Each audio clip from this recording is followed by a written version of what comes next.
Many years ago, I used to come to Indonesia as a young engineer, fixing problems in computer systems that may fail because of software problems that engineers put into products.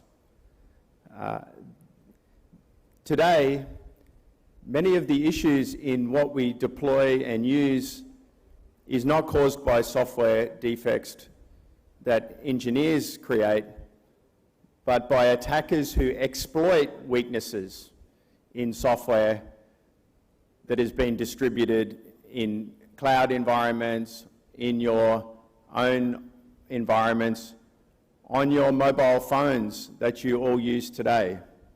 So I will talk about cybersecurity and what we need to do in order to address this problem, which is a global problem, but you all feel local here in Indonesia. Next slide, please. And so we are in a race, whether we like it or not. People are building applications and putting them out on the cloud. People are using devices to access those applications. And this is moving at a speed that we cannot control.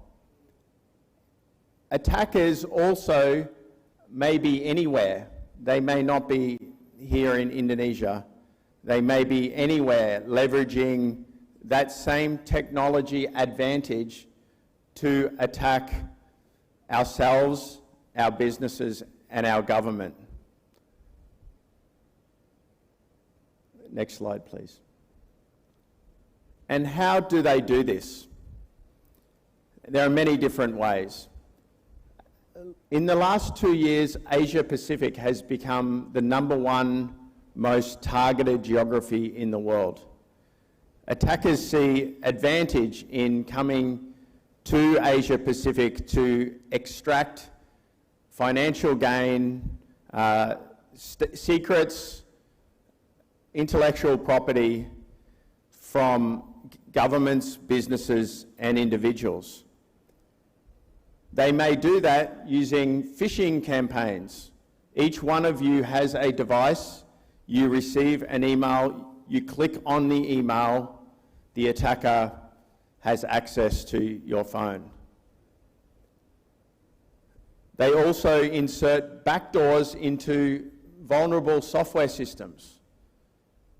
So if there is a weakness in software installed in an environment, they will install software and then they will sell that software to other attackers who can then cause damage or inflict damage on you.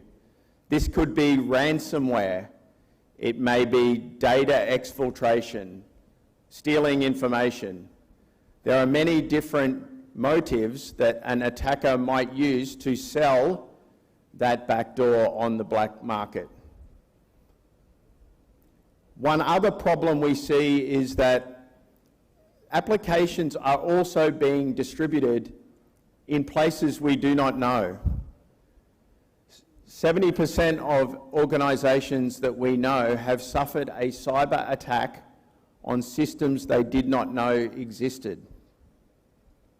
Okay, so we have this cost that we must deal with when there is a cyber breach. From a government perspective, that cost may not be in dollars, it may be in trust. But in organizations, the cost to remediate threats from when it happens to when you return your systems to normal globally is over $4 million US. Okay, so it's a lot of money to spend to clean up activities that may happen to you today. Next slide, please. If I think about the elements of an overall cybersecurity program, there are 4 at least that come to mind. Every country will need to build a cyber workforce. you will all be part of a cyber workforce. But that cyber workforce must also extend to individuals in small and medium businesses, to individuals in the private sector who can help you build resiliency into your economy and also your physical locations, perhaps the capital that you're building that will be new. So number one, skills must be built across all layers of education and industry. The second part is regulatory frameworks. We must consider regulatory frameworks to drive better cybersecurity practices across existing technology, cloud providers, and also other areas such as data and identity.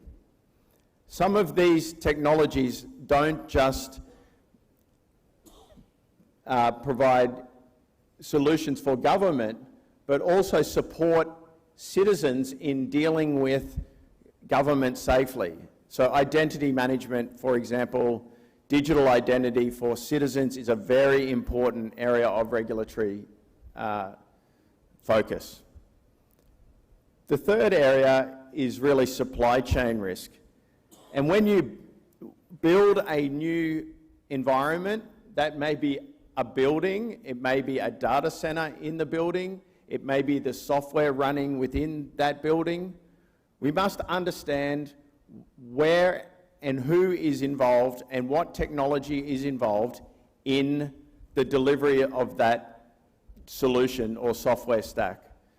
So in building new facilities in your capital to host cloud data centers, these types of regulatory frameworks and understanding who and what software, hardware, and who owns the building is an important area of supply chain risk.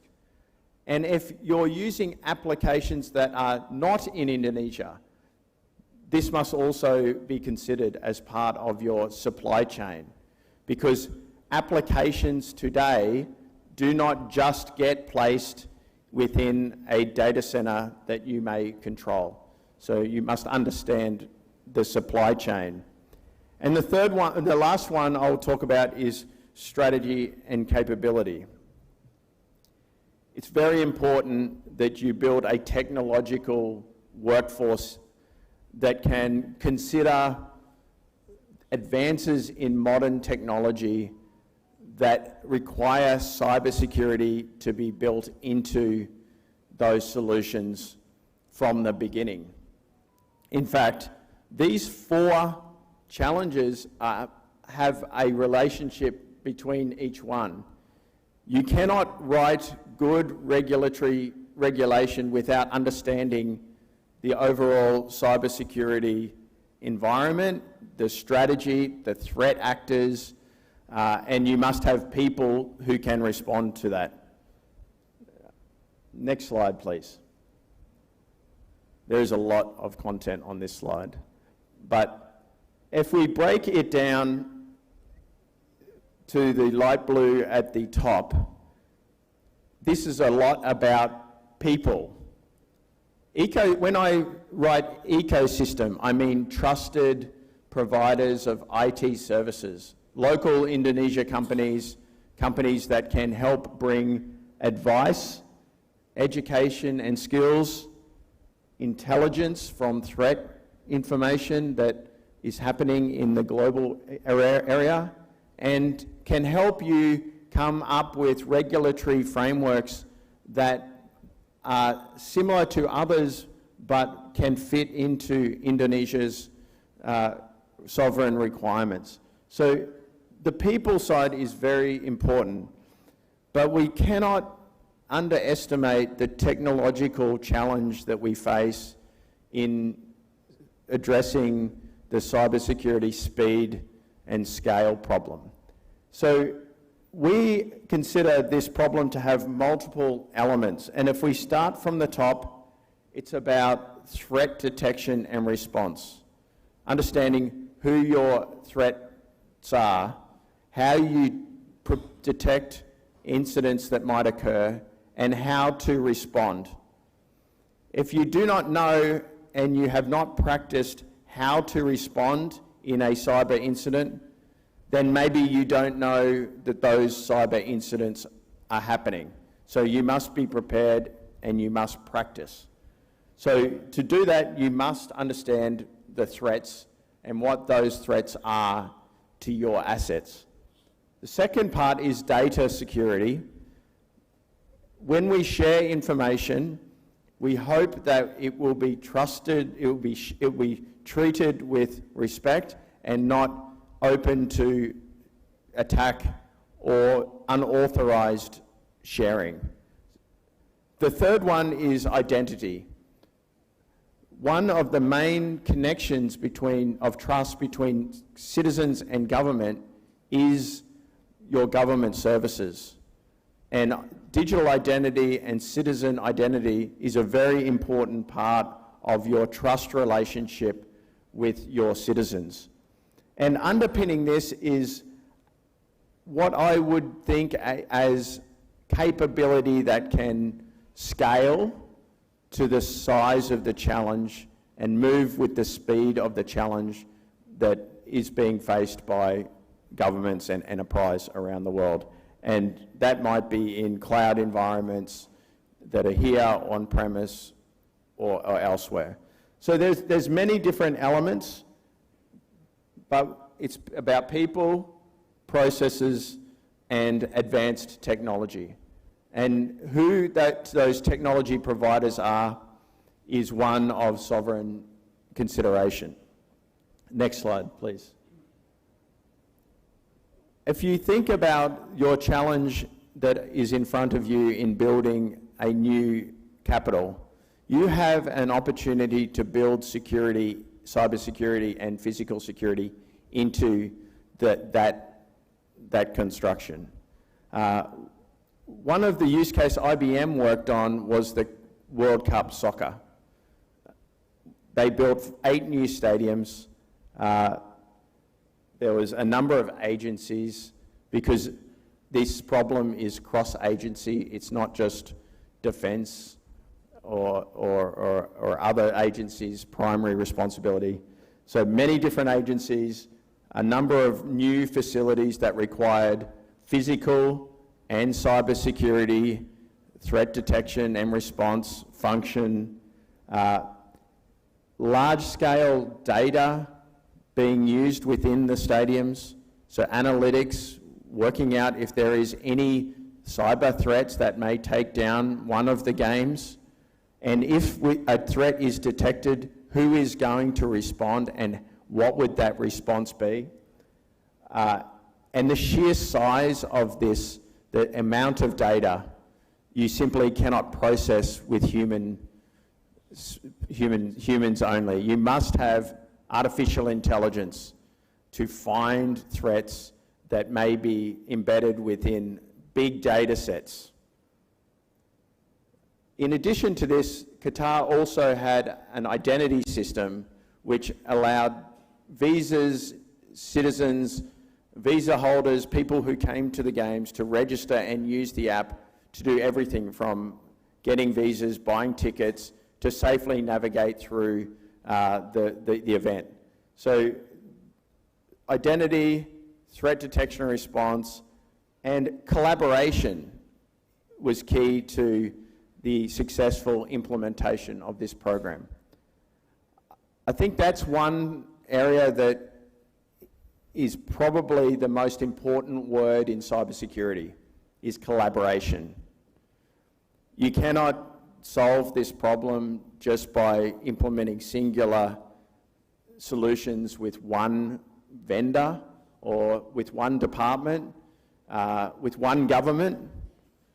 It is a collaboration requirement that you share your expertise, your resources and personnel between public and private sector to achieve the outcome that you ultimately want, which is to keep the citizens safe and to keep critical services running.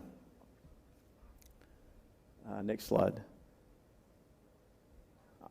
So whilst today's problem is something that we are helping customers and governments with, we do not stop there. And IBM continues to work on advanced technology evolution for the next generation of threats that will come. We are implementing zero trust architectures and solutions today. We are working on quantum encryption. Quantum computers have the capability to break all encryption that we use today. And IBM has 3 of the final 4 algorithms for defending against the cyber threat. So within 7 to 10 years, all encryption will need to be replaced with quantum safe encryption. So IBM continues to work in a next generation area also within quantum. And of course, supply chain security. It's very difficult today to assure that everything you use in technology is from trusted providers, and to also know what that technology is. So IBM continues to work on standards to understand what those links between software, hardware, and people who build them more visible for you to assess the risk. I think that's most of my message today. So next slide, I think I'm done. Thank you very much. I'll be up for a discussion next.